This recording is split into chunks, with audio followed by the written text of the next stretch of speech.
So, Colin, congratulations on Dumbo. Thanks, man. No problem.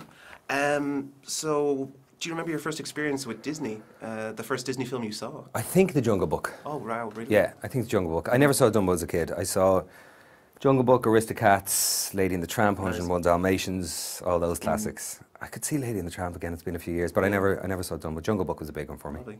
And you know your children are getting to that age now. Are you excited to show them, you know, Dumbo, and to also show them the rest of those films? Well, yeah, they're a tricky audience, man. My boys, you know, they're not too impressed. They may actually go in the other direction completely just by virtue of me being their dad and being in the film. So I have to be cautious as to what to expect. But you know, it's one of the nice kickbacks of doing this is that it's something that they can see. And even more than my kids, to do something that's oriented towards children and families was really lovely. I haven't had that experience. I mean, Fantastic Beasts was as close to something that I was part of that was made for kind of a broad spectrum of ages, but this very much has the spirit and the wonder and the fear of, I think, what many of us experience in childhood at the centre of it. And so being a film that's, even the premieres that we've done, like the screenings, it's kids everywhere. It's just, it's beautiful to be part of something that's kind of seems to be bringing a bit of joy to the world, you know. And what was it like working with Tim? What was that? You know, it's such an amazing experience. Beautiful. Yeah. Did you ever get to interview him? I have not, no. Oh, he's just wonderful. He really is a gorgeous human being, and just every cell in his body seems to vibrate with creative energy and imagination, and he's so engaged in the whole process, and his fingerprint is everywhere to be found in the process. Costume, set design, the design of the baby elephant, of course. And he's very particular in how he directs, and there's a lot of unfinished sentences, and his mind goes very fast, but he was beautiful to be around. And look, somebody who has imagined into existence the kind of worlds that he has over the last 30 years is inevitably going to be a bit of a special dude. So I had such a joy working with him.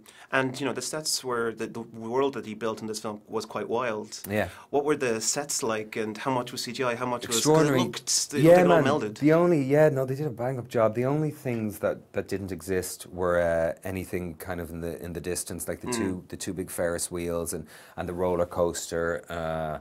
Anytime you see the sky, because the whole thing was shot inside. We didn't shoot one frame outside. But all the circus stuff, all the tents, all the grass was real inside. He filled it with 150 circus performers from all four corners of the globe. I mean, I was a child in a sandbox. I mean, really going to the office every day did not feel like a chore. I mean, it seldom does. I love doing what I do, but it was a little bit more magical this time. And of course, you say that with the cast also that he surrounded you with. You know, you have Danny DeVito, you have Michael Keaton, you have Eva Green, you have your two children in it. What were they like to work with? Easy. Yeah. Everyone. Yeah, there was no like. I've been pretty lucky as well through the years, 20 years, where I haven't had a hard time. A couple of tricky days, a couple of times with some of my fellow thesps, but as you do when you work with people. But I've been very lucky. I don't have any horror stories. And this was the furthest from that. I mean, Tim had worked with Michael Keaton, Eva Green and Danny DeVito a number of times each.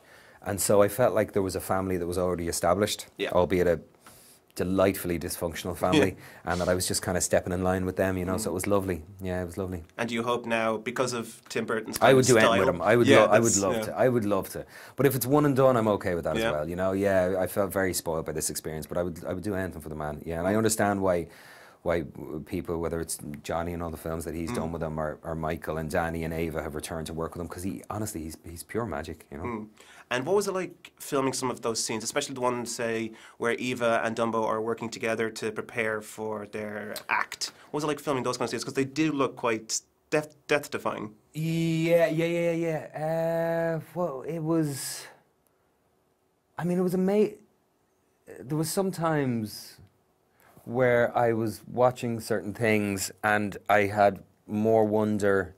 I felt more wonder inside than I should have been experiencing as somebody playing somebody who's been around the circus a lot and has seen these extraordinary feats of daredevilry. It was pretty extraordinary to see some of the things, like the whole dance routine in the layer cake thing, where all the dancers are dancing, the horses are going around at that first time we see Michael Keaton circus.